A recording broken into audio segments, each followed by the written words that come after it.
were started about 5 years ago. Local FBI agent slash special force Army soldier saw the problem from a different angle. He saw the problem that we can't arrest our way out of this situation that we're in with a lot of juvenile offenders becoming adult offenders. He saw if we just went into the communities and built relationships where basically there's fatherless kids growing up, we would have a much better chance over the long run of preventing kids from getting incarcerated. I met this FBI agent, like I said, about 5 years ago as I was coaching inside the Ferris Juvenile Detention Center, building relationships on the inside and also building relationships with the kids on the outside. And we both had a lack of resources at the time. And I had spoke at a recidivism event at Dell State University where Senator Coon's office was. And Senator Coon's office actually introduced Justin, the FBI agent, and myself. And ever since, we've been off to the races, just building relationships, one kid at a time in a neighborhood. And most of these kids have lots of siblings, so there's lots of work to be done. Each child or teenager essentially has their individual plan.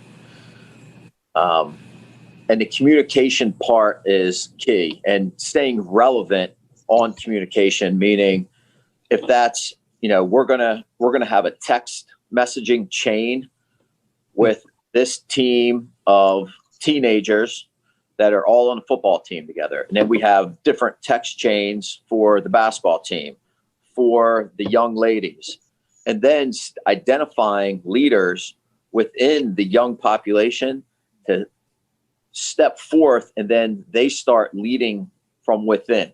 So we're creating a train the trainer culture because we realize there's never going to be enough adult mentors to train the young ones. So if we're, we have a young leader who's 14 years old who I can bring into the workout room and say, hey, I need you to lead this group of 10 and 11-year-old boys through the workout while I sit here and monitor how you do that.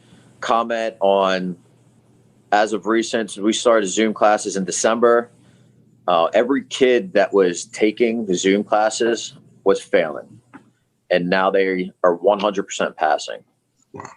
We had one young man who started the basketball team. He got benched, sidelined because his grades were bad. He had a 4% in math, and now he has a 96%. And it's not, the kid's not unintelligent. He just had trouble starting his Zooms, so he kind of was shutting down, and then he had trouble starting certain math problems. So, with just a little tiny bit of tutoring and accountability, he went from a 4% to a 96%. And, we just have story after story of that. There's one young lady who's 10 years old, and she said, well, what if I get a 90%? Well, Mr. Adam do a dance on TikTok. And I said, you know what?